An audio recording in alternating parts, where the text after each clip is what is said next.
14 नवंबर तारीख तय है। क्या होगा बिहार का फैसला? इस बार बनने वाली वहां किसकी सरकार? कौन जीतेगा सियासत की बाजी? क्या नीतीश करेंगे वापसी या तेजस्वी पलटेंगे बाजी? या फिर जन स्वराज लिखेगी एक नई कहानी? होगी हर रुझान पर नजर, मिलेगा हर सीट का अपडेट। देखिए सबसे सटीक नतीजे जनादेश दिन भर सिर्फ डीडी न्यूज पर।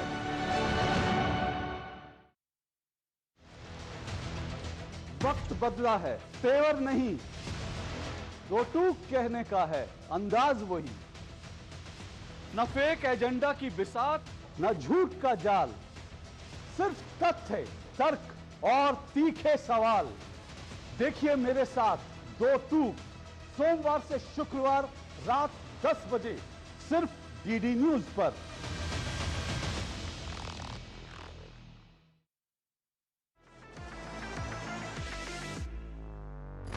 ये है डीडी न्यूज का साइबर अपराध के खिलाफ हल्ला बोल।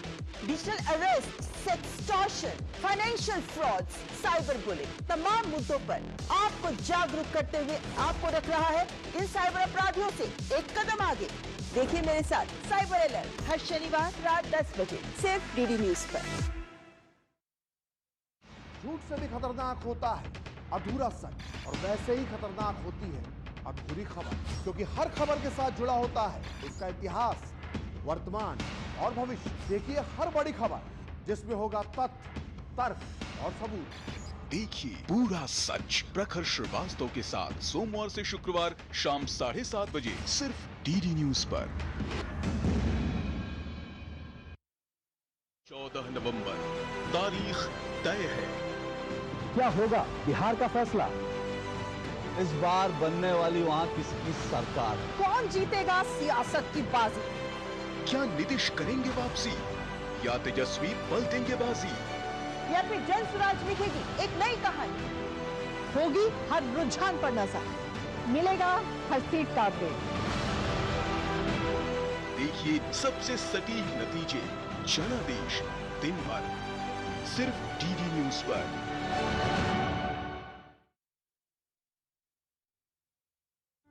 जनादेश के सह प्रायोजक हैं जय किसान नवरत्ना, नैनो शक्ति नैनो डीएपी, खेती का गेम चेंजर।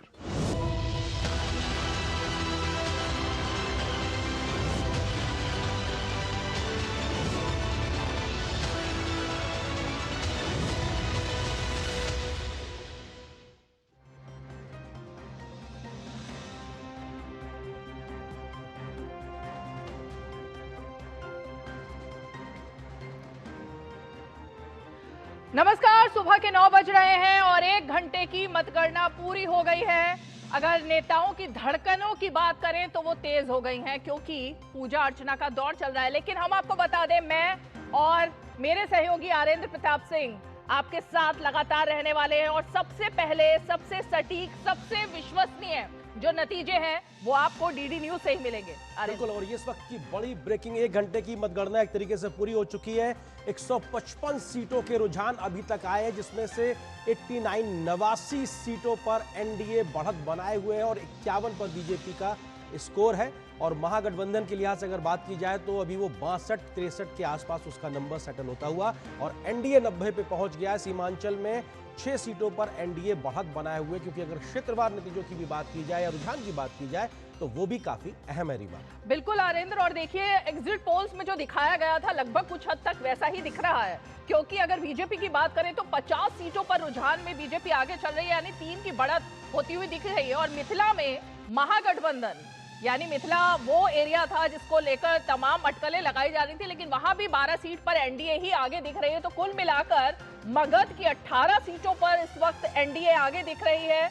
और अगर हम बात करें जेडीयू की तो उसकी टैली भी 35 के आसपास पहुंचे, यानी बीजेपी और जेडीयू यानी एनडीए को हर तरफ से फायदा होता हुआ दिख रहा है। और त्रिकोणीय मुकाबला बनाने की दम भरने वाले जनस्वराज पार्टी के पीके की पार्टी भी 3 सीटों पर अपनी बढ़त बनाए हुए है।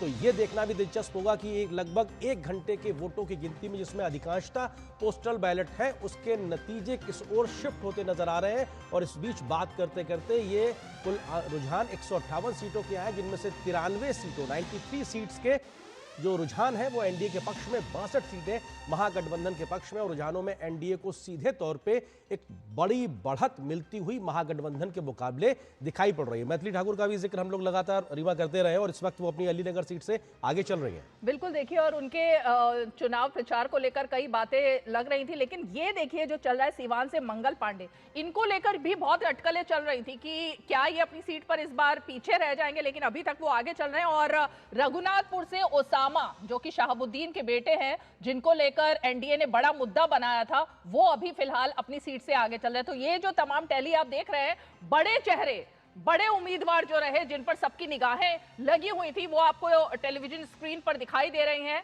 रामकृपाल यादव दानापुर से पीछे चल रहे हैं, पूर्व केंद्रीय मंत्री हैं। ये अपने आप में एक बड़ा सवाल है, क्योंकि इनकी दावेदारी काफी बड़ी थी और ये अपने आप में तमाम बड़े चेहरे, कृष्ण कुमार मंटू अमनौर से बीजेपी के प्रत्याशी हैं, के मंत्री हैं राज्य में, वो भी आगे चल रहे हैं। आपकी जेएसपी के पूर्व कुलपति गणितज्ञ कृष्ण चंद्र सिन्हा, एक बड़ा चेहरा कुम्हरार से थे, वो पीछे चल रहे हैं। और बहुत जोर शोर से पीके ने इनकी एक तरीके से बैटिंग की थी। विनय बिहारी लौरिया से बीजेपी के उम्मीदवार हैं, 3 बार के विधायक हैं, और रेणु देवी भी फिलहाल आगे चल रही हैं। तो अपने आप में बेतिया से बिल्कुल, क्योंकि पूर्व उप मुख्यमंत्री भी रह चुकी हैं, और इसीलिए इस बार कहा जा रहा था कि एक एक सीट पर जो लड़ाई है वो कांटे की टक्कर के तौर पर देखी जा सकती है। कृष्ण नंदन पासवान, ये तमाम आप टैली देख रहे हैं उन नेताओं की या उन चेहरों की जो कि लोजपा के ये प्रदेश अध्यक्ष राजू तिवारी, हालांकि इनका अभी आया नहीं है कि आगे है या पीछे, लेकिन फिलहाल मधुबनी से समीर कुमार महासेठ, ये भी आरजेडी के पूर्व मंत्री हैं, ये आगे चल रहे हैं।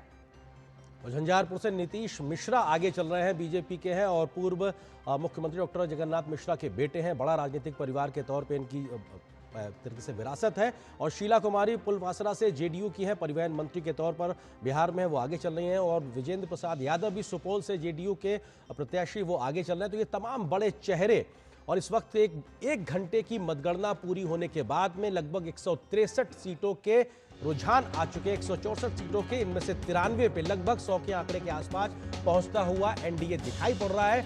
67 सीटों पे महागठबंधन फिलहाल अपनी बढ़त बनाए हुए, लेकिन पीके की पार्टी जन स्वराज पार्टी भी कहीं ना कहीं 3 सीटों पर अपनी बढ़त बनाए हुए। आरजेडी 56 सीटों पे है, तो सबसे बड़ी राजनीतिक दल के तौर पर फिलहाल अभी आरजेडी अपनी मौजूदगी दिखा रहा है। लेकिन गठबंधन के तौर पे बात की जाए तो एनडीए के पक्ष में 94 सीटें, लगभग 100 का आंकड़े के आसपास पहुंचता दिखाई पड़ रहा है, जबकि 66 के आसपास महागठबंधन मौजूद है। कांग्रेस अपने पिछले प्रदर्शन से फिलहाल महज 7 सीटों पर बढ़त बनाए हुए, जो कि उसके पिछले प्रदर्शन से अगर बात की जाए तो लगभग 7 सीटों पे वो पीछे है। मिथिला की 12 सीट पर एनडीए आगे चल रही है और ये अलग अलग इलाकों के क्षेत्रवार बढ़त के रुझान भी है। और मगध की 18 सीट पर एनडीए आगे चल रही है, तो ये अपने आप में इस वक्त की बड़ी खबर है। और 38 सीटों पर कुल बात की जाए तो जेडीयू फिलहाल बढ़त बनाए हुए है।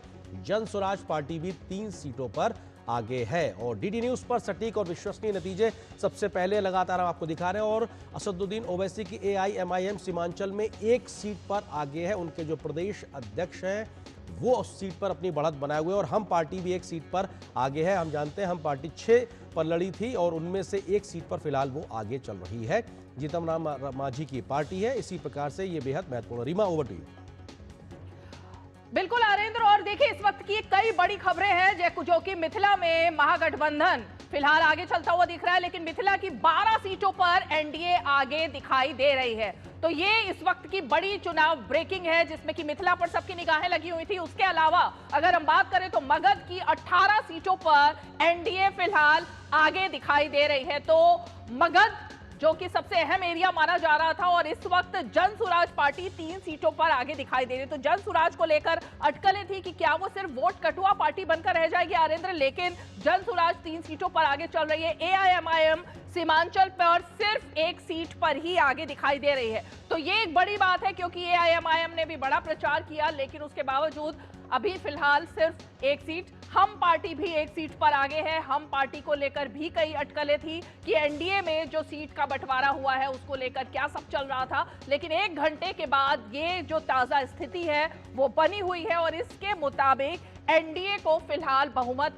मिलता हुआ दिखाई दे रहा है। सीमांचल में भी एनडीए महागठबंधन में कड़ी टक्कर दिख रही है। सीमांचल का वो एरिया है जिसमें माना जा रहा था कि महागठबंधन भी अच्छा कर सकता है और एनडीए कुछ सीटों पर टिकटों को लेकर कई बातें थी, लेकिन वहां पर 6 सीट पर एनडीए को सीमांचल में फिलहाल बढ़त मिलती हुई दिखाई दे रही है। और खासकर अगर हम इस वक्त की कुछ और बड़ी खबरों की बात करें तो सीमांचल में महागठबंधन को 8 सीट पर बढ़त, यानी आगे वो चल रहे हैं। तो ये तमाम इस वक्त की चुनाव ब्रेकिंग है। आरेंद्र, जरा कुछ और खबरों के साथ आप आगे बढ़िए। बिल्कुल, बहुत महत्वपूर्ण इस वक्त की बड़ी खबरों का रीमा आपने विश्लेषण किया। और इस वक्त की बड़ी तस्वीर की बात की जाए तो 100 का आंकड़ा एनडीए ने छू लिया है फिलहाल के रुझानों में, और 67 सीटों पे बढ़त बनाए हुए है महागठबंधन, और कुल 171 सीटों के रुझान इस वक्त आ चुके हैं और 100 का आंकड़ा एनडीए ने छू लिया है। और 122 जादुई नंबर है रीमा, जिसको भी सरकार बनानी है कम से कम 122 या उससे ज्यादा उसको विधायकों की संख्या चाहिए होगी बिहार में सरकार बनाने को लेकर।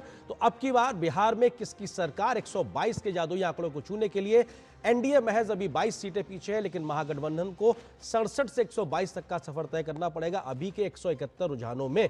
और डीडी न्यूज पे सबसे विश्वसनीय रुझान नतीजे हम लगातार हर बार की तरह इस बार भी आपको दिखा रहे हैं, आपके साथ लेकर आ रहे हैं। और बीजेपी आरजेडी में कड़ी टक्कर चल रही, क्योंकि 54 सीटों पर बीजेपी ने बढ़त बनाई हुई है तो 56 सीटों पर आरजेडी बढ़त बना रही है।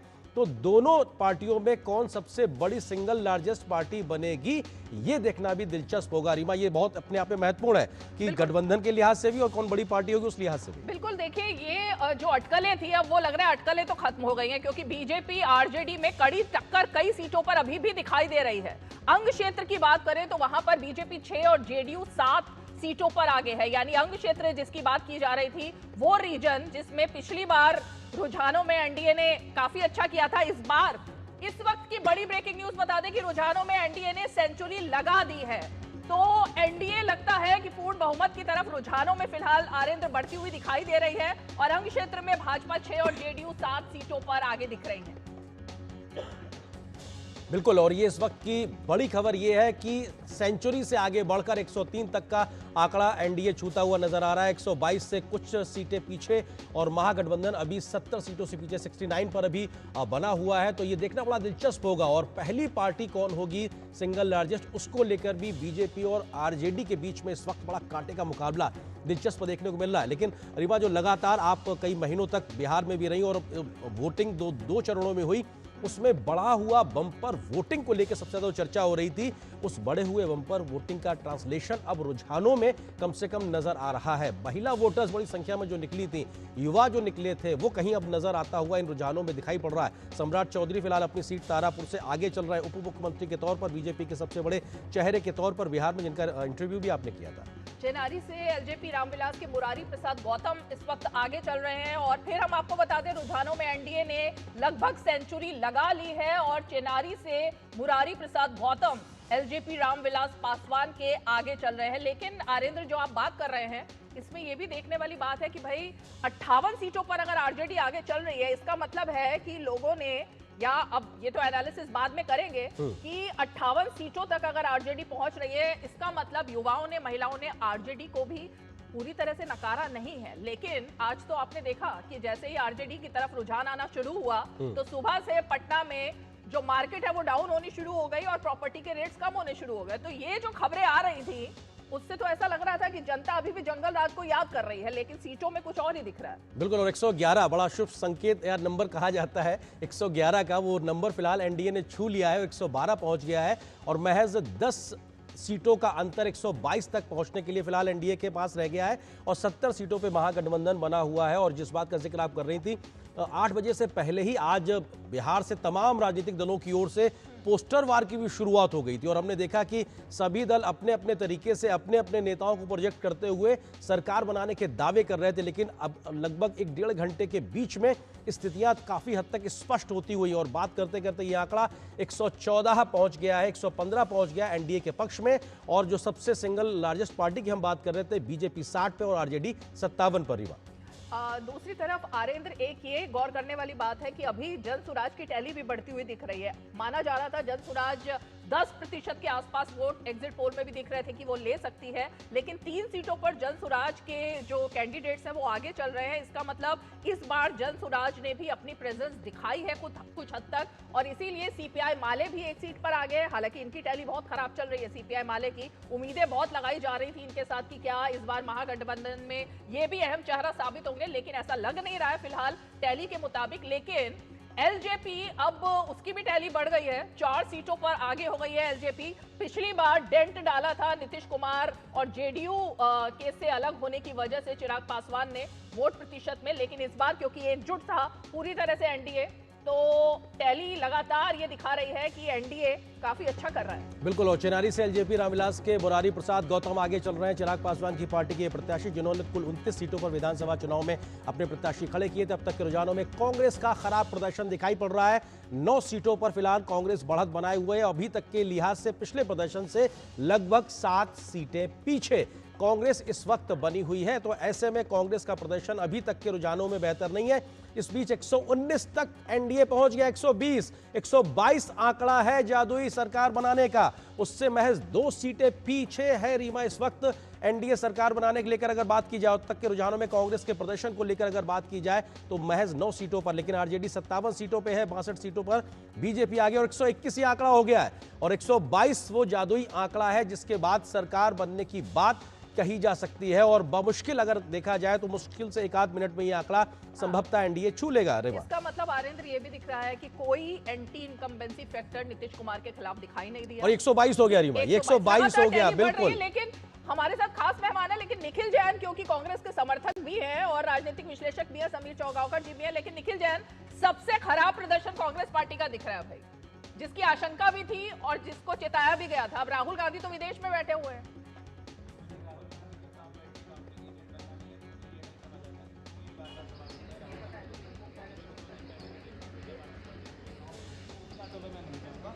बात यह है कि कांग्रेस का रुझान अगर अभी पीछे दिख रहा है तो ये हमने पहले भी देखा है कि किस तरीके से कि कांग्रेस के वोटर्स एक जितने ज्यादा भाजपा के प्रेरित वोटर्स आ रही है निखिल जैन, रुझानों में एनडीए को पूर्ण बहुमत मिलता हुआ दिखाई दे रहा है। सरकार बनाने का जादुई आंकड़ा 122 और उस जादुई आंकड़े को एनडीए ने अब छू लिया है रुझानों के मुताबिक। तो इस वक्त की आरेंद्र सबसे बड़ी खबर यही है जो हम अपने दर्शकों को सबसे सटीक और विश्वसनीय तरीके से बता दें कि रुझानों में एनडीए को पूर्ण बहुमत मिलता हुआ दिखाई दे रहा है। और 122 से आगे 126 ये आंकड़ा पहुंच गया है, जिसमें बीजेपी की 63 और जेडीयू की 56।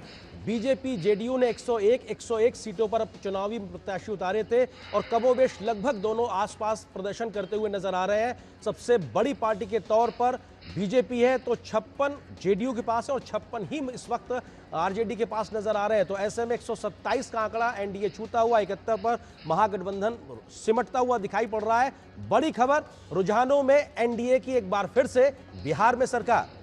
एनडीए की बिहार में सरकार और समीर चौगावकर जी, बीजेपी सबसे बड़ी पार्टी, लेकिन नीतीश कुमार ही मुख्यमंत्री होंगे ये तय है, क्योंकि अब तो दिख रहा है कि अगर नंबरों की बात करें तो जेडीयू काफी पीछे हो गई है।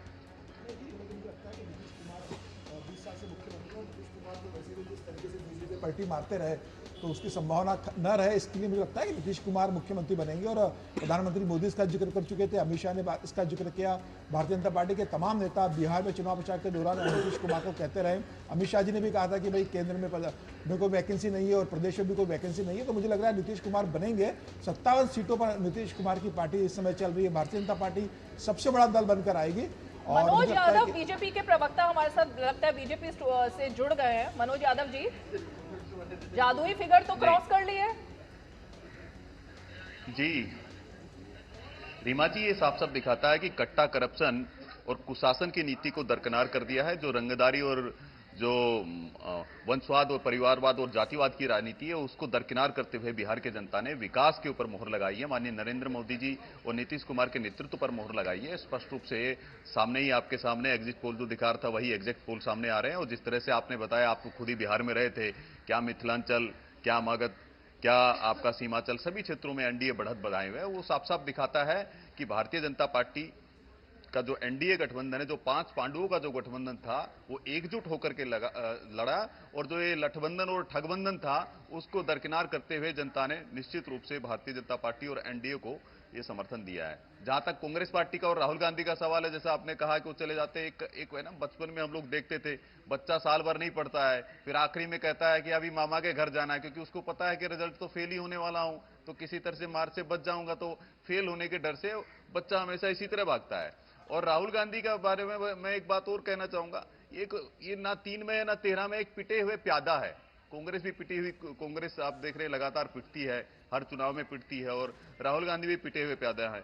और आप देखिएगा अभी कुछ थोड़ी देर के बाद में आपको 2-3 चीजें सामने आएगी। मीडिया बायस्ड है जी, ईवीएम हैक हो चुका है जी, ये निर्वाचन आयोग का षड्यंत्र है, ये सब चीजें सामने आने वाली है। मनोज जी, लेकिन ये अगर जो आपको जन समर्थन मिलता दिखाई पड़ रहा है एनडीए को, जो इस वक्त 132 सीटों पे पहुंच गया है, क्या ये आपके द्वारा किए गए कैंपेन का वो पक्ष है जहां पे आपने जंगल राज की याद दिलाई थी, उसके प्रति आपको मिला समर्थन है, या आपके 20 साल के ट्रैक रिकॉर्ड और आपके काम को लेकर मिला समर्थन है? कहां पे इसको देख रहे हैं आप?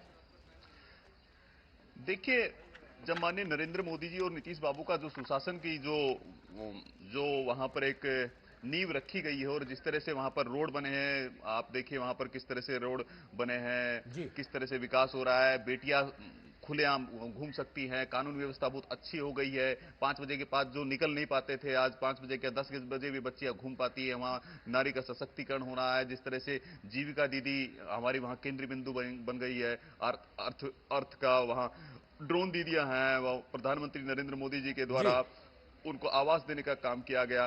तो ये नीतीश बाबू के द्वारा उनको जिस तरह से, जी निश्चित रूप से, और ये साफ साफ दिखाता है कि बिहार की जनता ने जातिवाद को, परिवारवाद को, ये जो वंशवाद है, इसको नकार दिया है। कट्टा करप्शन, इस वक्त की एक बड़ी ब्रेकिंग न्यूज आ गई है, जरा हमें वहां चलना होगा। और राई से भाजपा के राम निषाद 6248 वोट से आगे चल रहे हैं इस वक्त, और दानापुर से राजद के ही रीत लाल राय 1350 वोटों से आगे है। तो कम अब आपको पता है ना, लालू प्रसाद यादव इन्हीं के, अनंत सिंह जिनकी चर्चा सबसे ज्यादा थी, वो भी 2716 वोटों से आगे हैं, और बोधगया से एलजेपी के श्यामदेव पासवान आगे चल रहे हैं। तो कुछ सीटें जिस पर बाहुबलियों को लेकर के बात चल रही थी, मोकामा की सीट हो या कि रामलाल यादव की सीट हो, इन दोनों सीटों पर बहुत चर्चा थी। आरेंद्र, जब भी बिहार जाते थे तो लगता था कि इन दोनों सीटों को लेकर क्या होने वाला है, सबसे अहम चर्चा समीर जी लेकिन ये टोटल नंबर भी बड़ा जरूरी है। इस वक्त 134 तक पहुंच गया, 122 से 134 तक, और महागठबंधन कमोवेश 70 के आसपास अभी रुका हुआ ठहरा हुआ सा नजर आ रहा है। और सिंगल लार्जेस्ट पार्टी की जो लड़ाई थी रीमा, उसमें अभी जेडीयू भी आगे निकल गई है, और आरजेडी अभी तीसरे नंबर पे आ गई है। 67 पर बीजेपी, 59 पे जेडीयू, 57 पे आरजेडी है। और अगर बाकी पार्टियों की बात की जाए तो जनस्वराज पार्टी लगातार बहुत देर से सिर्फ 30 सीटों पे अपनी मौजूदगी दिखा रही है। कांग्रेस भी 9 पर बनी हुई है, लेकिन एलजेपी के प्रदर्शन पर सोचना होगा, जो 7 पे है, क्योंकि उसने 29 सीटों पे फाइट की। लेकिन एलजेपी के प्रदर्शन पर अगर देखें तो देखिए 7 का फायदा ही है उसे, पिछली बार तो 0 था। हाँ, लेकिन वो एनडीए में नहीं थी पिछली बार, एनडीए में नहीं थी, अलग से लड़ी। हाँ, वो 135 सीटों पे उन्होंने अपनी सबसे अहम बात तो देखिए, जो हाथ पंजा दिखाई दे रहा है, 10 सीटों पर कांग्रेस पार्टी, मतलब पूरी वोट चोरी यात्रा निकाल दी समीर चौगांवकर जी। राहुल गांधी मैजिक की बात की जा रही थी, और वहां पर नारे लग रहे थे पटना में कि अब राहुल गांधी प्रधानमंत्री बनने वाले हैं।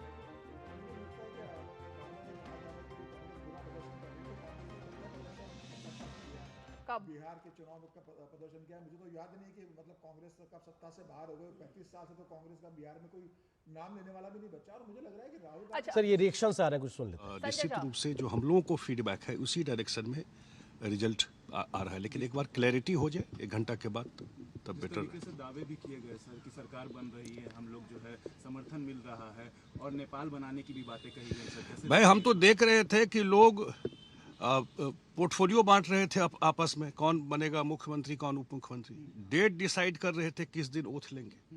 जनता न तय करती है, हम लोग तो फील्ड में थे। नीतीश कुमार जी तो रोड पर जाकर लोगों से मिले ना। मुख्यमंत्री जी हमको लगता है लगभग 20 विधानसभा, समस्तीपुर, दरभंगा, मधुबनी, वैशाली, मुजफ्फरपुर और सीतामढ़ी, इन जिलों में बाय रोड मूव किए और उतर करके लोगों से मिल रहे थे। जो लोग के चेहरे पर जितनी खुशी थी मुख्यमंत्री जी को देख के, जिस तरह का रिस्पांस था, तो हम लोग को लग ही रहा था कि पूरा बिहार का लोग फिर से चाहता है एनडीए सरकार बने, नीतीश जी मुख्यमंत्री बने। ये तो आ ही रहा था।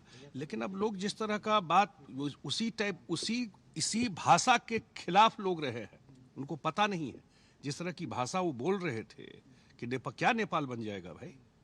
यहाँ पर अगर किसी को ग्रीवांस है तो अपेक्षा भी नीतीश कुमार से ही है कि वही करेंगे, और उसी डायरेक्शन में रिजल्ट हो रहा है। जो हम लोग मानते थे पूरा एनडीए यूनाइटेड होकर रिजल्ट बने चुनाव लड़ रहा था, पूरा एनडीए इंटैक्ट था, और हम लोगों ने कभी भी कहीं आपने देखा होगा, चाहे सीट बंटवारा हो चाहे कैंपेन हो, सब लोग एक दूसरे के लिए कैंपेन किया। अधिकारियों को डराने की भी कोशिश की जाए। अब यह कहा ना अधिकारियों को लेकर कह रहे हैं कि हताशा में उसी समय से ये सब बात कर रहे हैं।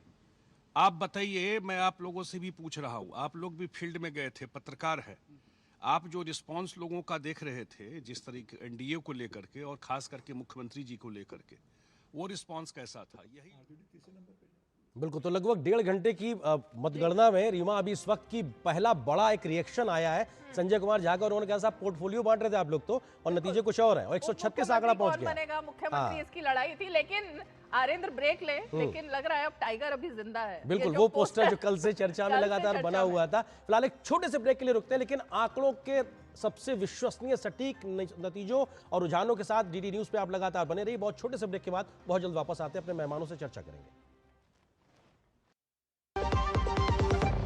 हिंग देना, वो वाली MDH की सुपर हींग।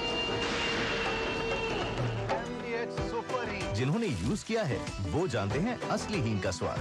MDH सुपर हींग, शुद्धता का असली तड़का। असली मसाले सच सच MDH। अरे द्रविड़ जी, आपको गैराज छोड़ दो, आइए। काश आप जैसा गेम चेंजर हमारे पास भी होता है ना। खेती का गेम चेंजर जय किसान नवरत्ना नैनो शक्ति, नैनो DAP। इसके हर ड्रॉप में है करोड़ों नैनो पार्टिकल्स की शक्ति। नैनो पार्टिकल्स के कारण पत्तियां इन्हें दोनों साइड से अब्सॉर्ब करें बिना वेस्टेज, और उपज खूब बढ़ाएं। जय किसान नवरत्ना नैनो शक्ति, नैनो DAP, विज्ञान का वरदान, हर फसल की शान। मेरी पसंद, मेरी पसंद, मेरी पसंद, मेरी पसंद, हमारी पसंद, हम सबकी पसंद। मजबूत देश का मजबूत सरिया हो गया स्टील। फॉरेक्स ट्रेडिंग अभी एक ट्रेड में सिक्सर। प्रसिद्ध, पहले सेफ्टी वरना क्लीन बोल्ड। अनऑथराइज्ड प्लेटफॉर्म पे फॉरेक्स ट्रेडिंग यानी नुकसान, धोखाधड़ी और कानूनी कार्रवाई का डर, मतलब नुकसान की हैट्रिक। इसीलिए आरबीआई वेबसाइट पर जाएं, ऑथराइज्ड लिस्ट जांचें। आरबीआई कहता है जानकार बनिए, सतर्क रहिए। पता है, लोग अक्सर मुझसे पूछते हैं कॉल सेंटर का स्टेडी जॉब क्यों छोड़ा। I wanted more out of life. बस मैंने अपना स्टार्टअप शुरू किया। जानना चाहोगे कैसे? Then start up your own business as an LIC agent. यहाँ सब कुछ है, great products, zero investment, leading organization and unlimited opportunities. तो क्या आप तैयार हैं? LIC एजेंट बनो, अब बड़ा सोचो। हमारी वेबसाइट पर जाएं या अपनी नजदीकी LIC शाखा से संपर्क करें।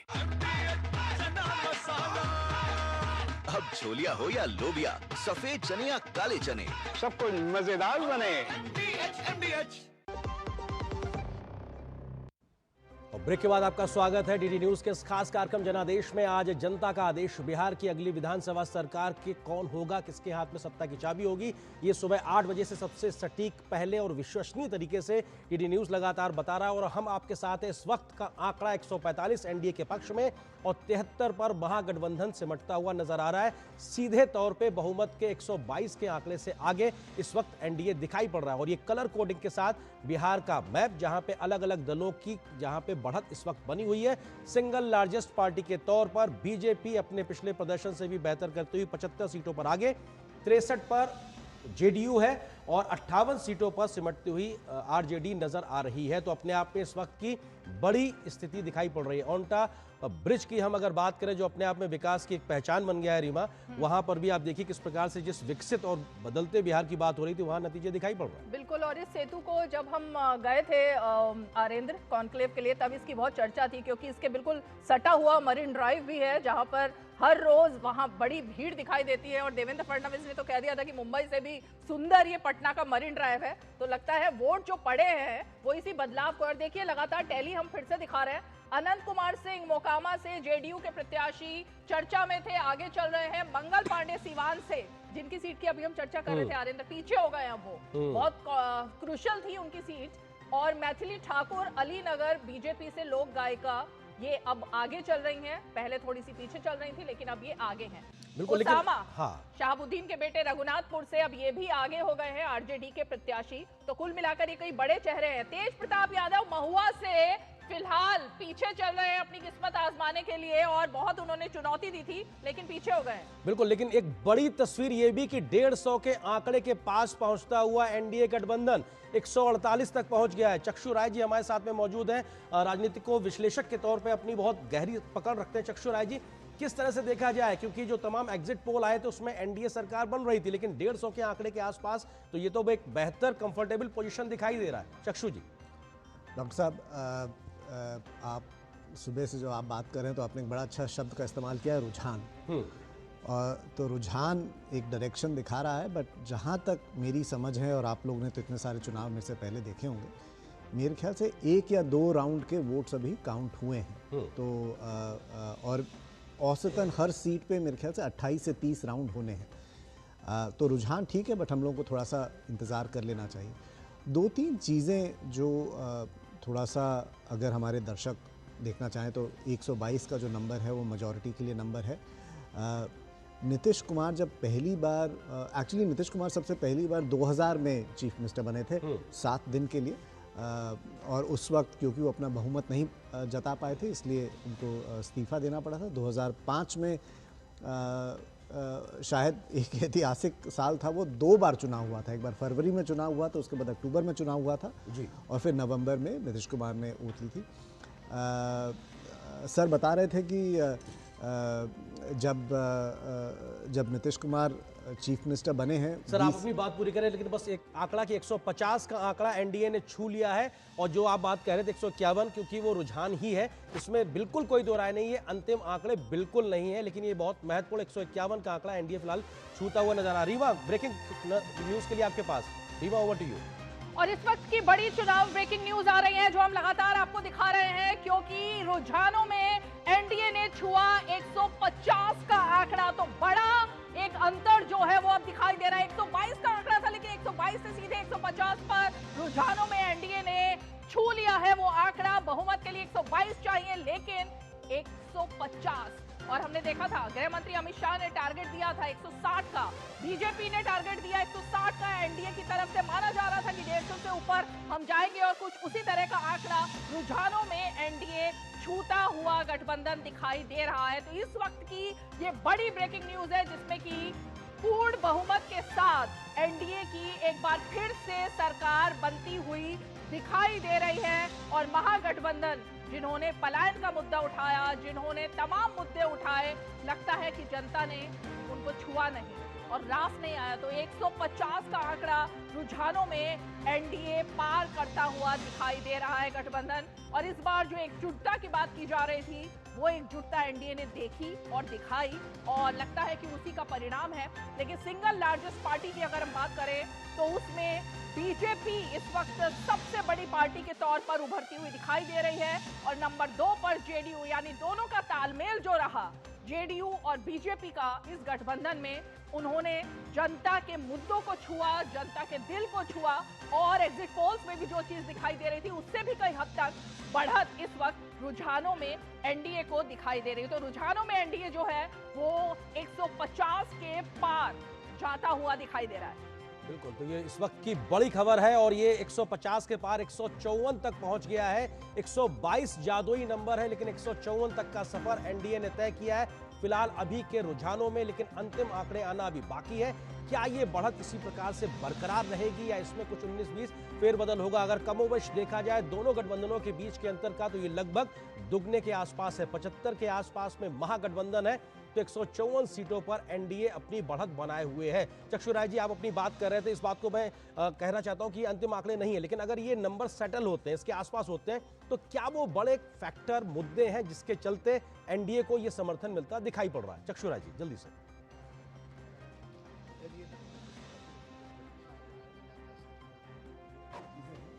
है कि महिलाओं का इस बार जो वोट पड़ा है वो बहुत ज़्यादा पड़ा है, तो उनकी अपेक्षाएं नई सरकार से क्या रहेंगी, एक वो रहेगा। और एक दूसरा जो कि शायद इलेक्शन रिजल्ट के बाद डेवलप करेगा वो ये है कि जो दोनों अलायंसेस हैं उसमें जो एनडीए अलायंस हैं उसमें जो दो पार्टनर्स हैं उन दोनों ने लगभग समान ही सीटों पर कंटेस्ट किया है। तो उसमें अगर एक पार्टनर थोड़ा सा बड़ा इमर्ज होता है तो वो जो अलायंस की जो रिलेशनशिप है वो क्या रहेगी, पोर्टफोलियो डिस्ट्रीब्यूशन क्या रहेगा, वो शायद एक बात उठ के आएगी। तीसरी चीज़, बिहार में गवर्नेंस का इशू हमेशा लिया जाता है। इस बार भी सभी पॉलिटिकल पार्टियों ने गवर्नेंस के बारे में बात करी थी और जो चीफ मिनिस्टर हैं वो पिछले 20 साल से, सर कह रहे थे पिछले 20 साल से वो चीफ मिनिस्टर रहे हैं। आई थिंक 9 बार उन्होंने कुछ शपथ ली है। एक मेरे ख्याल से 7 या 8 महीने का समय था जब वो चीफ मिनिस्टर नहीं थे, उन्होंने किसी और के लिए। इस वक्त की आपको रोकना चाहेंगे, इस वक्त की बड़ी ब्रेकिंग न्यूज आ रही है रुझानों में। आरजेडी अब तीसरे स्थान पर पहुंचती हुई दिखाई दे रही है। अभी तक नेक टू नेक फाइट चल रही थी, लेकिन अब आरजेडी तीसरे नंबर पर। सरकार बनाने का जादुई नंबर 122 है बिहार की विधानसभा में, लेकिन सुरक्षित सीटों पर एनडीए का जबरदस्त प्रदर्शन होता हुआ दिख रहा है आरेंद्र, और SC/ST की 22 सीटों पर भी एनडीए आगे दिख रहा है। तो एनडीए ने गजब का इस बार ऐसा लग रहा है कि माहौल बना दिया है। बिल्कुल समीर चौहान जिसे एक जल्दी से रिएक्शन, क्योंकि अगर ये नंबर 154 है और सुरक्षित सीटों पर बेहतर प्रदर्शन एनडीए का है, ये क्या बड़े संकेत और संदेश है समीर जी?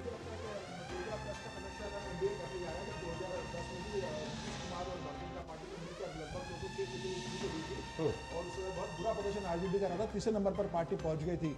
तो मुझे लग रहा है इस बार आरजेडी तीसरे नंबर पर अगर पार्टी जा रही है तो ये बता रहा है कि नीतीश कुमार और प्रधानमंत्री नरेंद्र मोदी, आप जो बात कह रहे हैं उसमें 11 बन रहे हैं। ये अनुसूचित जाति के लिए आरक्षित सीटों की संख्या जो 38 उनमें से 37 के रुझान आ गए और बीजेपी 9 पे आगे बढ़त कर रही है और जेडीयू 11 पे बढ़त कर रही है, एलजेपी भी 3 पे बढ़त बनाए हुए है। मेरे ख्याल से ये जो अनुसूचित जाति की आरक्षित सीटें हैं, यहाँ पर बीजेपी 9 सीटों पर, जेडीयू 11 सीटों पर, एलजेपी मतलब पूरी तरह से जो महागठबंधन है वो हर सीट पर पीछे ही दिख रहा है। ये जरा थोड़ा सा समझाइए।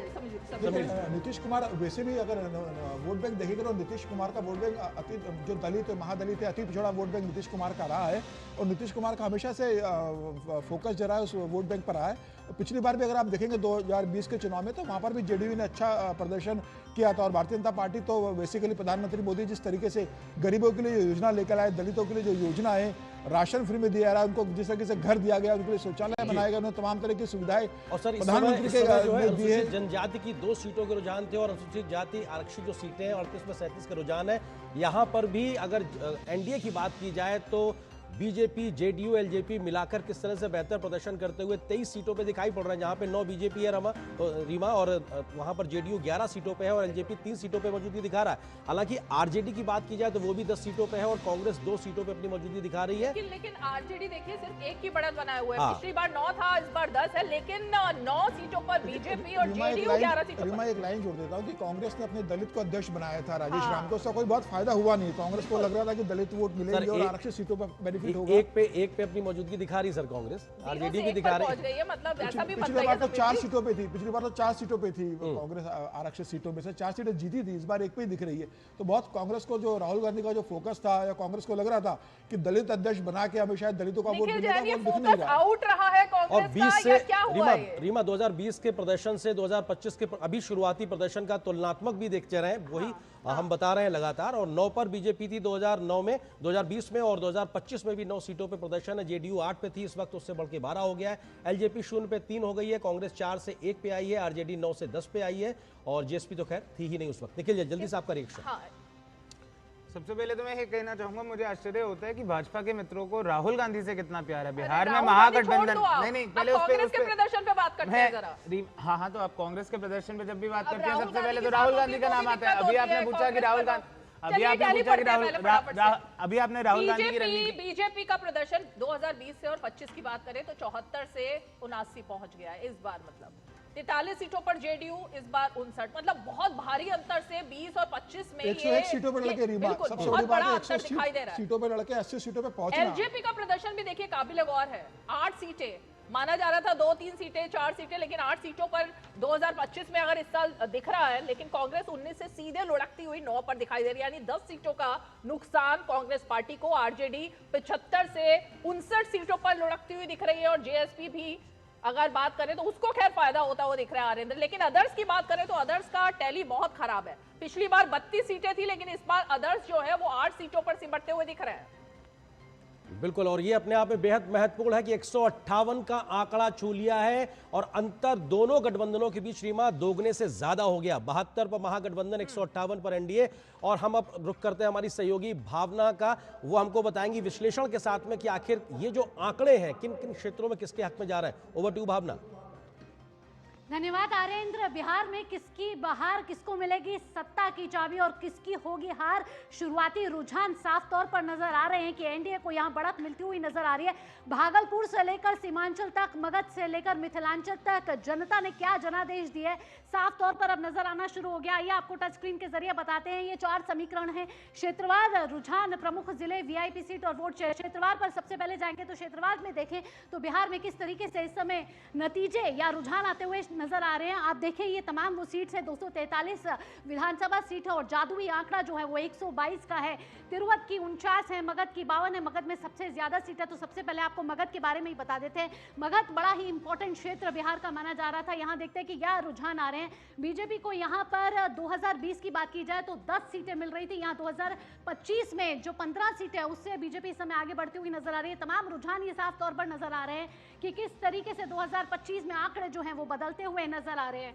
साथ ही साथ आपको बताएंगे कि और दूसरे क्षेत्रों में किस तरीके से आगे बढ़ रही है इस समय एनडीए। अगर मिथिला की बात करें, बड़ा इंपॉर्टेंट मिथिला भी है, सांस्कृतिक रूप से बड़ा ही इंपॉर्टेंट क्षेत्र ये माना जाता है। बीजेपी, जेडीयू और तमाम जो महागठबंधन है वर्सेस एनडीए है, उसमें किस तरीके की फाइट जो है रोचक और दिलचस्प नजर आ रही है, ये भी कुछ आंकड़ों के जरिए साफ तौर पर नजर आ रहा है। 2020 और 2025 के बीच में अगर कंपैरिजन करें तो 2020 में भी 11 पे थे और अभी भी इस समय 11 पे, और कुल सीट अगर बात की जाए मिथिला की तो कुल 30 सीटें हैं। इसके बाद अगर बात करें कुछ और भी क्षेत्रों की तो आपको कोसी लिए चलते हैं। कोसी में भी अगर बात करें कि किस तरीके से सीटों का रुझान इस समय दिख रहा है, कुल कोसी में 13 सीटें हैं।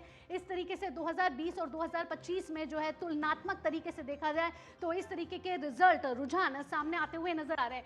सीमांचल का रुख करेंगे। कई वीआईपी सीट्स हैं जो इस समय हॉट सीट बनी हुई है, क्योंकि कई ऐसे प्रत्याशी हैं जिनकी किस्मत इस समय दाव पर है, जिनकी प्रतिष्ठा इस समय दाव पर है। फिर चाहे वो राघोपुर सीट हो, फिर या फिर लखीसराय सीट हो, ऐसे में तमाम बड़े प्रत्याशी हैं, तमाम बड़े मंत्री हैं जिनकी किस्मत इस बार दांव पर लगी हुई है। ये भी अगर सीमांचल का आपको दिखाएं कुछ क्षेत्रवार तरीके से तो 2025 और 2020 में इस तरीके का तुलनात्मक कंपैरिजन देखने को मिल रहा है। आइए अब आगे बढ़ें और आपको लिए चलते हैं कि किस तरीके से इस बार जो वीआईपी सीट है वो महत्वपूर्ण लग रही है। महत्वपूर्ण साथ साथ वीआईपी सीट के साथ वोट शेयरिंग का भी एक बड़ा महत्वपूर्ण हिस्सा है। और अगर प्रमुख जिलों की बात करें तो ये कुछ प्रमुख जिले हैं बिहार के जिन पर नजर इस समय है, जिसमें पटना, मुजफ्फरपुर, नालंदा, गया, भागलपुर और दरभंगा है। इसके साथ साथ अगर बात करें दूसरी चीज़ों की, जैसे कि वीआईपी सीट की बात करें तो कौन कौन सी वो वीआईपी सीट है जिन पर इस बार नज़र है। और अगर वीआईपी सीट्स की बात करें तो वीआईपी सीट में इस बार जो है राघोपुर सीट, लखीसराय सीट, अलीनगर, ये भी कई ऐसी महत्वपूर्ण सीटें हैं जिन पर इस बार नज़र है। और अगर बात करें हम वोट प्रतिशत की, जो बड़ा महत्वपूर्ण है, इस बार महिलाओं ने बम्पर वोटिंग की है जमकर। अगर आज़ादी के बाद देखा जाए तो वोटिंग हुई है, लेकिन वोट प्रतिशत किस तरीके का इस बार नजर आ रहा है। रुझान में आप देख रहे हैं कि 243 कुछ सीटें हैं, 238 पर रुझान आते हुए नजर आ रहे हैं। बीजेपी 33% का जो वोट प्रतिशत है वो लेकर आगे बढ़ रही है। जेडीयू 12%, एलजेपी 3%, कांग्रेस की बात करें तो 10%, आरजेडी 23% और जन स्वराज पार्टी जो तीसरा मोर्चा लेकर आगे बढ़ती हुई नजर आई थी। देखना होगा कि किस तरीके का प्रदर्शन उनका रहता है, महज 4%। वहीं अगर अन्य दलों की बात की जाए तो 15% का वोट प्रतिशत जो है वो नजर आ रहा है। और अगर वोट प्रतिशत की बात करें तो 2020 और 2025 की तुलना भी करना यहाँ बड़ा महत्वपूर्ण हो जाता है। 2020 के वोट प्रतिशत को देखें तो बीजेपी को 19% वोट शेयर मिला था, वहीं जेडीयू को 15% वोट शेयर मिला था, लोक जनशक्ति पार्टी को 0 पर यानी कि खाता नहीं खोल पाई थी और वोट प्रतिशत मिला था, और आईएनसी 9%, आरजेडी 23%। ये 2020 के तस्वीर है। वहीं 2025 की तस्वीर लगातार दिख रही है कि किस तरीके से रुझान में बदलता हुआ नजर आ रहा है, लेकिन बम्पर वोटिंग जरूर हुई है अगर पहले चरण की बात की जाए या फिर दूसरे चरण की बात की जाए। तो ये 2025 की जो है वोट प्रतिशत सामने आपके स्क्रीन पर दिख रहा है। ये तथ्य और आंकड़े सबसे सटीक और सबसे विश्वसनीय है। Back to Arendra and Reema.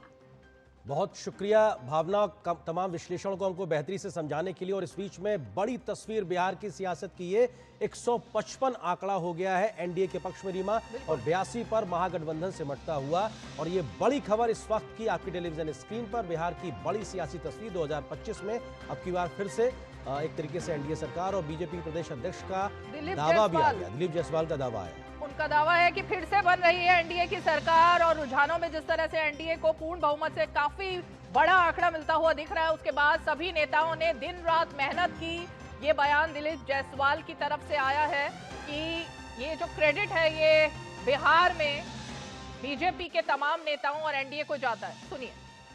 Mandate पर हमें भरोसा है, जो सीट हमने सोचा है उससे भी ज्यादा अप्रत्याशित सीट आने की पूरी संभावना है। गृह मंत्री जी ने सही कहा, उनको विश्वास है कि 160 का आंकड़ा जो है हम लाएंगे। गृह मंत्री जी को अपना विश्वास था, क्योंकि गृह मंत्री जी ने दिन रात, प्रधानमंत्री जी, गृह मंत्री जी, राजनाथ जी और हमारे सभी लीडर ने और राष्ट्रीय अध्यक्ष जी दिन रात मेहनत किए।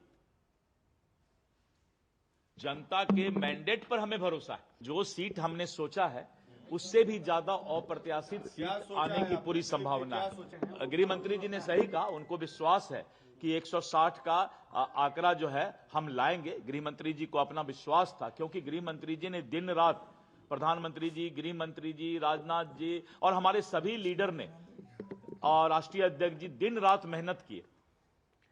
और मैं इस वक्त देख रही हूँ आरेंद्र, सोशल मीडिया पर एक हैशटैग चल गया है, ईवीएम बेवफा है।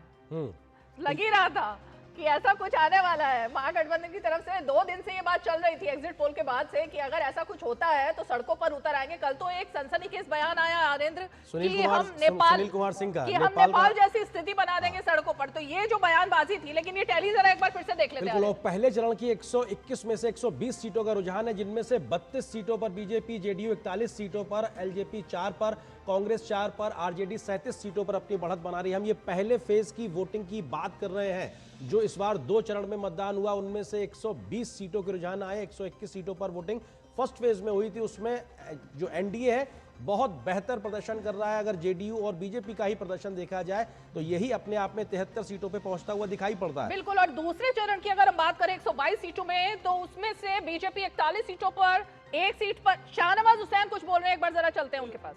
20 साल की सरकार के पक्ष में लोगों ने मतदान किया है।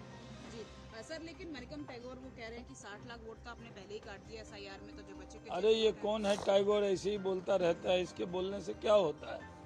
ये बिहार के बारे में क्या पता है? राहुल गांधी को तो पते नहीं है, तो टैगोर को क्या पता है? कहाँ वोट कट गए, वोट तो और जुड़ गए। बिहार के लोगों को शिकायतें नहीं है, ये टैगोर को बहुत शिकायत है। तो शाहनवाज हुसैन जो कि टिकटार्थी थे इस बार, लेकिन उन्होंने प्रचार किया काफी, और उसके बाद अभी हम ये बयान देख रहे हैं। राहुल गांधी फैक्टर पर भी चर्चा करनी पड़ेगी, लेकिन आरेंद्र, जंगल राज वर्सेस इस बार के जो ग्राफिक्स हैं वो हम थोड़ी देर में दिखाएंगे, लेकिन अमित शाह फैक्टर पर भी जरूर चर्चा करें। बिल्कुल। और जो आप जिक्र कर रही थी दूसरे दौर की वोटिंग का, उसका जो अभी के रुझान है उसमें भी एनडीए बहुत बेहतर प्रदर्शन कर रहा है। बीजेपी 41 सीटों पर बढ़त बनाए हुए दूसरे दौर की वोटिंग के आधार पर जो रुझान आ रहे हैं, और 28 पर जेडीयू, एलजेपी 6 सीटों पर बढ़त बनाया है। कांग्रेस के खाते में 10 जाती नजर आ रही है। और आरजेडी 28 सीटों पे बढ़त बनाती नजर आ रही है और यही सेकेंड फेज में जो जन स्वराज पार्टी है वो 2 सीटों पे अपनी बढ़त बना रही है। तो ऐसे में इस वक्त का वोट फीसदी देखिए 32% बीजेपी के हक में, 11% जेडीयू के पास, एलजेपी के पास 4%, कांग्रेस 10% के आसपास, आरजेडी 23% वोट पर सिमटता हुआ, जेएसपी फिलहाल पीके की पार्टी जन स्वराज पार्टी 4% वोट अपना हासिल करती हुई। तो ऐसे में वोट शेयर अगर देखा जाए तो अभी मोटे तौर पर 23 और 10 33% के आसपास में महागठबंधन का मोटे तौर पर 2 बड़ी पार्टियों का नजर आ रहा है, जबकि 43% का बीजेपी और जेडीयू का अगर जोड़ लिया जाए तो ये ज्यादा शिफ्ट होता नजर आ रहा है। तो वोट शेयर में भी रिमा एक बड़ा अंतर दिखाई पड़ रहा है। समीर जी जल्दी से इस बात को रिएक्शन की, आखिर इस वोट शेयर की क्या कहता है शुरुआत में?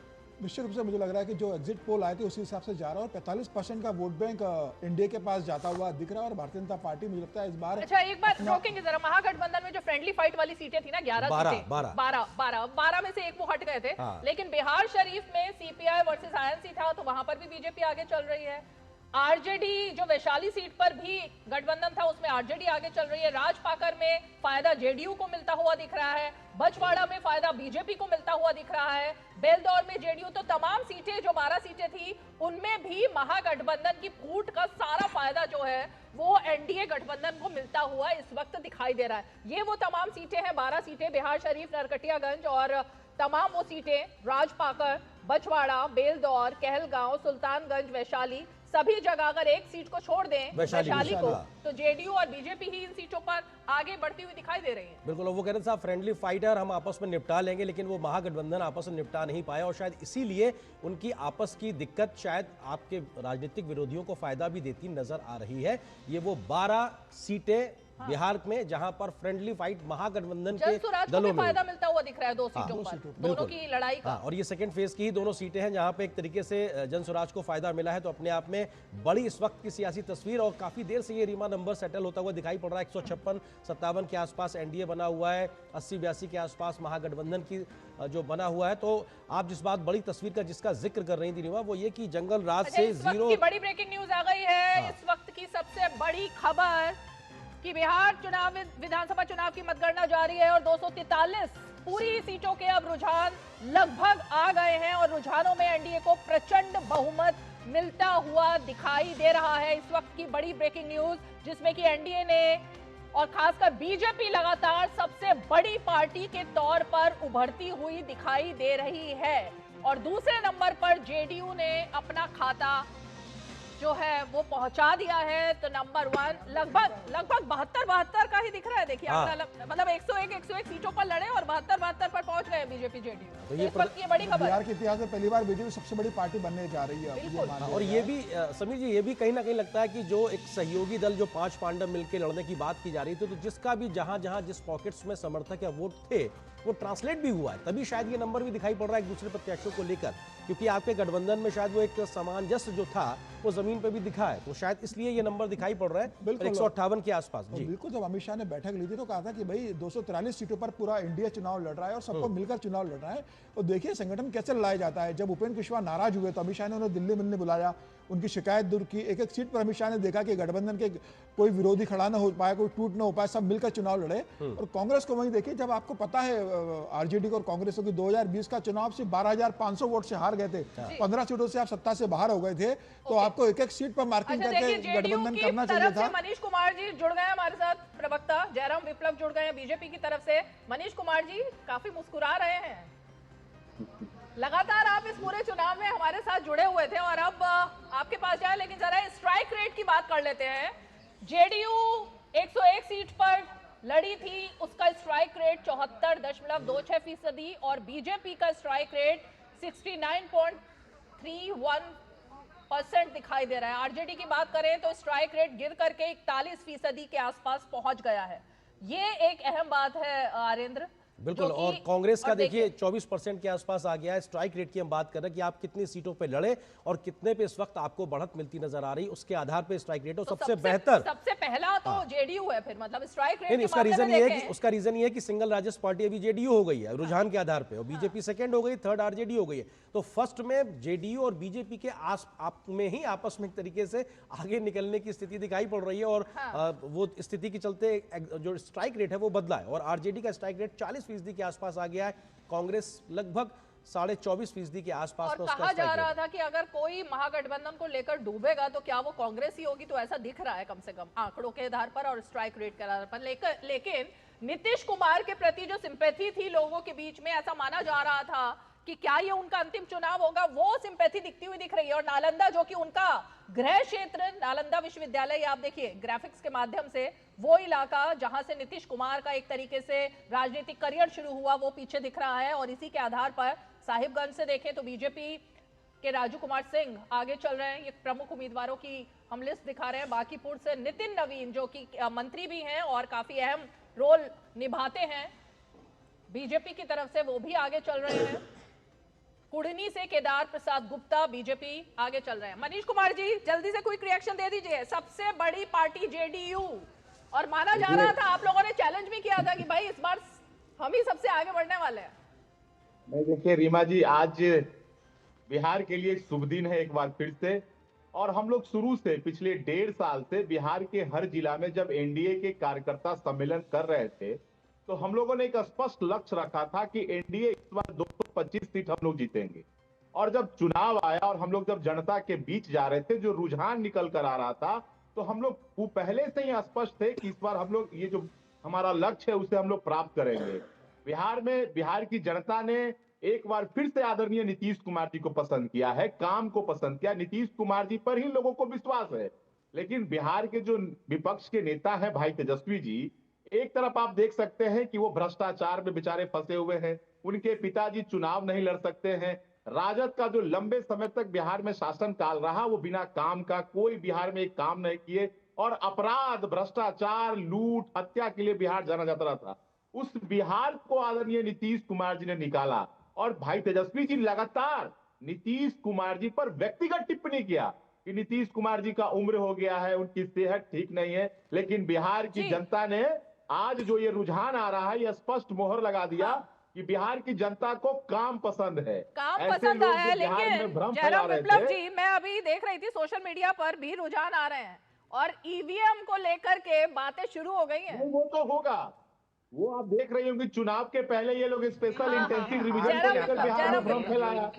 उसके बाद स्ट्रांग रूम में सीसीटीवी कैमरा को लेकर, और जब परिणाम आज स्पष्ट हो जाएगा तो फिर ये लोग ईवीएम पर ही ठिकरा फोड़ेंगे। ठीक है जयराम जी, इस पे आपका रिएक्शन कि जिस प्रकार से अभी के शुरुआती रुझान कल में से ही बिहार के तमाम विपक्षी नेताओं ने जिस प्रकार के बयान दिए, उकसावे वाले बयान दिए, हिंसा को बढ़ाने वाला बयान दिया, यहाँ तक कह दिया कि रिटर्निंग ऑफिसर वापस नहीं लौटेगा, नेपाल बना देंगे, बांग्लादेश बना देंगे। तो ये तो पहले से ही अनुमानित था। अवश्यंभावी हार को लेकर के उनकी हताशा साफ दिखाई पड़ रही है। और ईवीएम तो 2014 से बदनाम है।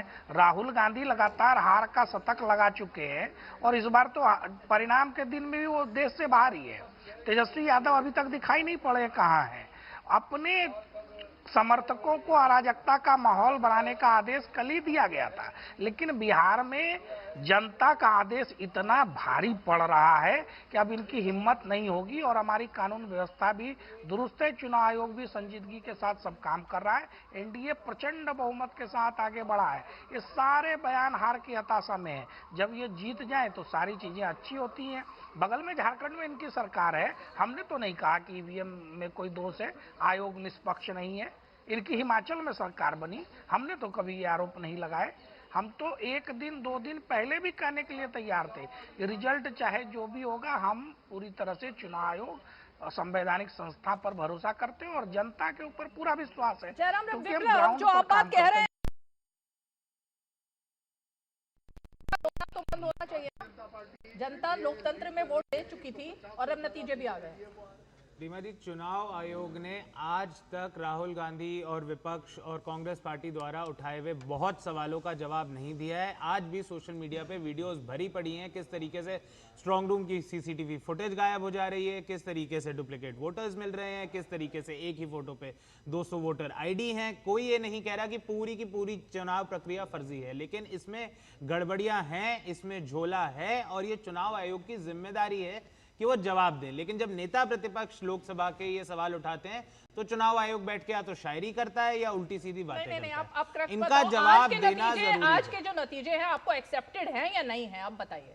देखिए, लोकतंत्र में किसी भी राजनीतिक पार्टी के पास चुनाव के नतीजे एक्सेप्ट करने के पास और के अलावा और कोई विकल्प नहीं है, लेकिन वो नतीजे इस बल पे एक्सेप्ट करे जाते हैं कि चुनाव की प्रक्रिया फेयर है, चुनाव आयोग अपना काम ढंग से कर रहा है। पर क्या चुनाव आयोग अपना काम ढंग से कर रहा है? क्या एक लेवल प्लेइंग फील्ड था?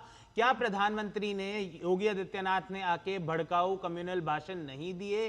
क्या चुनाव आयोग को उन पे एक्ट करना चाहिए था? क्या प्रत्याशी जो महागठबंधन के थे, आप जो बात कह रहे हैं, मैं आपकी ही बात से आगे बढ़ाते हुए कि आप जो कह रहे हैं कि अभी जब 2 फेज में चुनाव हुआ, अच्छा, महुआ से तेज प्रताप यादव पीछे हो गए, ये बड़ी खबर है आरेंद्र, क्योंकि तेज प्रताप यादव को तो पता नहीं क्या क्या बोला जा रहा था, लेकिन वो पीछे, और सिवान से भाजपा के मंगल पांडे भी पीछे हो गए। तो ये 2 अहम बातें हैं जो कि सिवान और महुआ से तेज प्रताप यादव पीछे हो गए हैं। इस वक्त की बड़ी ब्रेकिंग न्यूज, ये 2 सीटें जिस पर सबकी निगाहें थी, इसका मतलब है कि तेज प्रताप यादव फैक्टर नहीं चल रहा है, और ये ग्राफिक्स भी कुछ और उम्मीदवारों के नाम बताने वाले हैं। लेकिन निखिल जी ने जो बात कही, एक बार निखिल, मैं ये कह रहा था कि अभी जब 2 फेज में चुनाव हुआ तो कितनी जगह पे आपके और आपके सहयोगी दलों के माध्यम से किसी प्रकार की गड़बड़ियों को लेकर शिकायत की गई, प्रूफ दिया गया? क्योंकि आरोप लगा देना और सबूत के साथ बात करना, इन दोनों में अंतर होता है। आपके इन आरोपों की कसौटी सुप्रीम कोर्ट तक पहुंची है, चुनाव आयोग में भी गई है, लेकिन ऐसे कोई प्रूफ नहीं हुआ।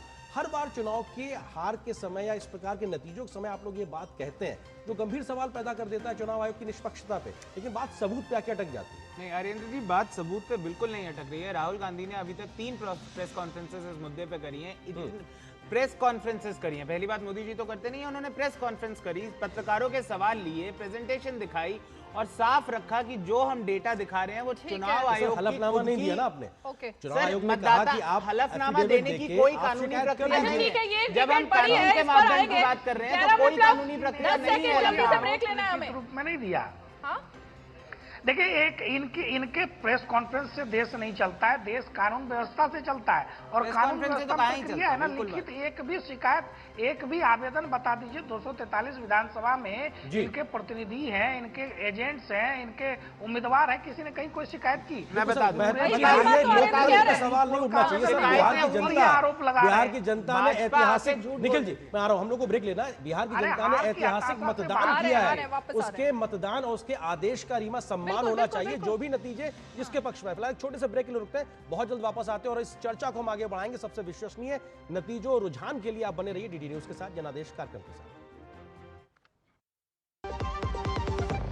सस्ते वाले दाल मसाले स्वाद हुआ बेकार, एमडीएच की हल्दी मिर्ची धनिया करे कमाल, ये रंग दे, ये खुशबू दे, ये तीखा, ये कम पड़े, क्या निराला एमडीएच मसाला। जब धरती चीर कर निकलता है लोहे का पत्थर और मिलता है मोंगिया के जोश से, फिर तपता है, पिघलता है और बनता है फौलाद। अब होता है सरिया सारी खूबियों के साथ। मोंगिया स्टील, मजबूत देश का मजबूत सरिया। पता है टर्म लाइफ इंश्योरेंस आपकी फैमिली के लिए कितना जरूरी है? इतना जरूरी है कि भारत सरकार ने इस पे जीएसटी पूरी तरह से हटाकर 0 कर दिया है। पॉलिसी बाजार पर अब 1 करोड़ का टर्म लाइफ इंश्योरेंस सिर्फ 400 रुपए महीने से शुरू। लाल रंग इसका अपार, तीखा कम है फिर भी स्वाद, बेमिसाल बेमिसाल एमडीएच कश्मीरी, एमडीएच कश्मीरी, एमडीएच।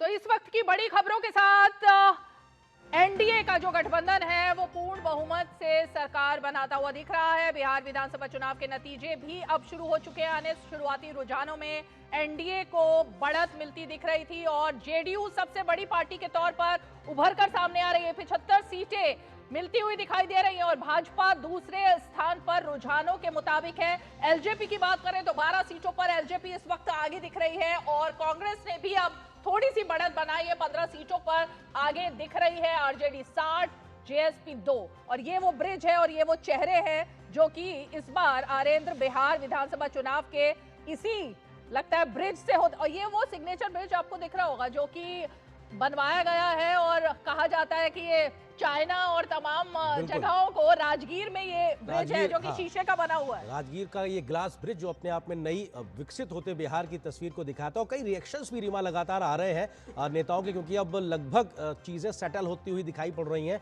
शुरुआती रुझान के आधार पे। रिएक्शंस क्या कुछ आ रहे हैं नेताओं का, ये आपको वो भी सुनाते हैं। नतीजा साफ दिख रहा है कि हम लोग जीत रहे हैं। प्रधानमंत्री नरेंद्र मोदी जी के ऊपर विश्वास है बिहार का, नीतीश कुमार पर विश्वास है बिहार का, एनडीए पर विश्वास है बिहार का, और 20 साल की सरकार के पक्ष में लोगों ने मतदान किया है। बिल्कुल आशा के अनुकूल वोटिंग है, जंगल राज के विरुद्ध वोटिंग है, और हमारा MY फैक्टर जो है महिला और युवा उनके MY फैक्टर से कहीं अधिक प्रभावशाली है। ये पहले 1 घंटे में ही सिद्ध हो गया है। एग्जिट पोल से ज़्यादा बेहतर जो है एग्जैक्ट पोल साबित होगा। नारी शक्ति जो है विकास में विश्वास व्यक्त करती है और आदरणीय नरेंद्र मोदी जी ने जिस तरह से इस देश की महिलाओं के कल्याण के लिए निर्णय लिए हैं उसको जो है नारी शक्ति जो है पूरी तरह से उस पर मुहर लगा रही है। तो ये जो बात आ रही है कि जंगल राज के विरुद्ध वोटिंग हुई है, जरा अब थोड़ा सा चर्चा आपको आगे इसी पर बढ़ा लेते हैं क्योंकि कई डेटा इसमें सामने आए हैं आरेंद्र, और उन डेटा के मुताबिक क्या इस बार एक देखिए रीपोलिंग नहीं हुई और हर बार क्या होता था, पिछले 4 चुनाव का एक आंकड़ा दिया जा रहा है। समीर चौगावकर जी, ये चुनाव अपने आप में अनोखा माना जाएगा इस मामले में देखा जाए तो? निश्चित रूप से प्रधानमंत्री मोदी ने जब अपने चुनाव प्रचार अभियान की शुरुआत की थी तो प्रधानमंत्री मोदी ने जरूर इस बात का जिक्र किया था कि भाई जो बिहार के बुजुर्ग लोग हैं वो युवा पीढ़ी को बताया कि किस तरीके से जंगल राज रहा है और उन्होंने किस तरीके से भुगता है, क्योंकि 20 साल से नीतीश कुमार की सरकार है तो युवा इस बात को समझ नहीं सकते थे कि आरजेडी की सरकार के समय किस तरीके से जंगल राज हुआ था। तो मुझे लग रहा है कि अभी भी जो वोटर्स है उनके मन में लालू प्रसाद यादव को जंगल राज का डर बैठा हुआ था। तेजस्वी यादव ने बहुत कोशिश की कि वो आरजेडी को लालू प्रसाद के उस जंगल राज उस छवि से बाहर निकाल कर लेकर आए, लेकिन मुझे लगता है कि लालू प्रसाद का जो 15 साल का रहा है वो अगले 50 साल तक बिहार की राजनीति के अंदर जब भी चुनाव होगा, मतलब वो कहते हैं ना कि मतलब जब भी चुनाव की बात आएगी तो लालू प्रसाद के जंगल राज की बात आएगी। और मुझे लगता है कि बेहतर तरीके से प्रधानमंत्री मोदी ने इस बात का जिक्र किया था और जनता भी चाहती है कि भाई अब बिहार विकसित बने। प्रधानमंत्री मोदी 2047 का विकसित मिठाई बननी शुरू हो गई है। बीजेपी मुख्यालय मेरे ख्याल से ये तस्वीर पटना से आ रही है और तस्वीरों के मुताबिक हर कैंडिडेट ने इस बार जलेबी और तमाम चीजें। अच्छा, तेजस्वी यादव ने आरेंद्र कहा था अगर महागठबंधन जीतेगा तो राहुल गांधी खुद पटना आकर के जलेबी तलेंगे। बिल्कुल, और 18 तारीख को उन्होंने तारीख भी तय की थी। पटना में तो भले नहीं तले, उन्होंने दिल्ली में जरूर जलेबी बनाई थी। इमरती बनाई थी और जलेबी बनाई थी। लेकिन जो समीर जी आप जो बात कह रहे थे, रीमा आपका जो सवाल था उसमें बहुत महत्वपूर्ण आंकड़े भी है। 1985 में जब बिहार का चुनाव हुआ था तो उस वक्त चुनावी पूरे माहौल में 63 लोगों की मौत हुई थी, 156 बूथों पर दोबारा मतदान हुआ था। 1990 में के बिहार चुनाव में लगभग 87 लोगों की जान गई थी चुनावी हिंसा में। 1995 के बिहार चुनाव में टीएन शेषन ने अभूतपूर्व हिंसा के चलते 4 बार चुनाव को उनको टालना पड़ा था। 2005 में बिहार का जो चुनाव हुआ उसमें हिंसा और गड़बड़ी की वजह से 660 बूथों पर रीपोल हुआ था, लेकिन 2025 में एक भी रीपोल नहीं हुआ। तो ये अपने आप में एक तरीके से बदलते बिहार की तस्वीर को भी दिखाता है और ये बेहद अब महत्वपूर्ण है। हमारे साथ में विजय शर्मा जी जुड़ गए हैं जो कि बीजेपी के प्रवक्ता हैं। विजय जी स्वागत। लेकिन उससे पहले एक बार ये टैली जो दिखाई दी, विनय कुमार जी भी जुड़ रहे हैं। 162, एक बार टैली फिर से दिखाइए। एनडीए 162, नीतीश कुमार के चेहरे पर चुनाव लड़ा गया, नरेंद्र मोदी के काम पर चुनाव लड़ा गया। एनडीए 162 और महागठबंधन जिसमें 2 चेहरे दिख रहे हैं वो 77 सीटें। मतलब इतना भारी अंतर अगर हम देखें तो 2025 में दिखाई दे रहा है। दोनों के चेहरे में से किसके चेहरे पर विश्वसनीयता देखी जनता ने, यानी 162 एनडीए, 160 का एक तरीके से आंकड़ा सोचा गया था और ये मखाना दिखाई पड़ रहा है, बिहार की पहचान बन गया है। और जो भर गया है पूरा। मखाना की राजनीति इस बार बहुत जम के हुई, लेकिन मखाना के किसानों से हमने मुलाकात की और उनका कहना था हमारी सूद इससे पहले कभी ली नहीं गई थी। कई लोग तालाब में भी कूदे राहुल गांधी और ये कहा गया कि साहब एक बड़ा समर्थन मिल सकता है, लेकिन रुझानों में वो दिखाई नहीं पड़ रहा। चुनाव आयोग के रुझानों में भी अब एनडीए को बहुमत मिलता हुआ दिख रहा है और जेडीयू सबसे बड़ी पार्टी के तौर पर रुझानों में अब आगे चल रही है 75 सीटों पर।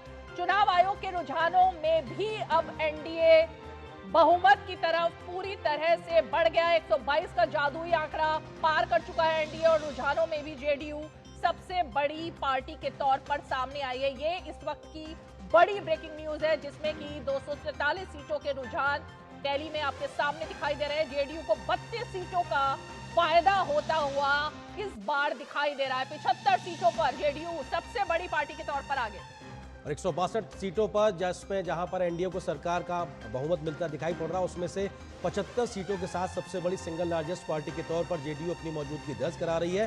तो आरजेडी 59 सीटों पर फिलहाल सिमटती दिखाई पड़ रही, बीजेपी 71 सीटों पर और एलजेपी चिराग पासवान की पार्टी 12 सीटों पर अपनी मौजूदगी दर्ज करा रही है। और रीवा इस बीच में 14 आंकड़ा हुआ है कहीं ना कहीं कांग्रेस के पक्ष में भी, और जन स्वराज पार्टी 2 के पास में। कुछ बड़े चेहरे, लेसी सिंह आगे चल रही हैं, जेडीयू का एक बड़ा नाम है, नीतीश सरकार की मंत्री है, तमाम दिग्गजों का चेहरा दिखा रहे हैं, लेकिन मंगल पांडे पीछे चल रहे हैं सीवान से। बात है कि मंगल पांडे लगातार पीछे चल रहे हैं सीवान से। मंगल पांडे नीतीश सरकार में मंत्री और काफी अहम, चुनाव लड़ना नहीं चाहते थे, एमएलसी थे, इनको चुनाव लड़वाया गया, इन्होंने मना किया था चुनाव लड़ने के लिए। कुछ रिएक्शंस आ रहे हैं, जल्दी से रिएक्शंस देख लेते हैं, उसके बाद आते हैं वापस।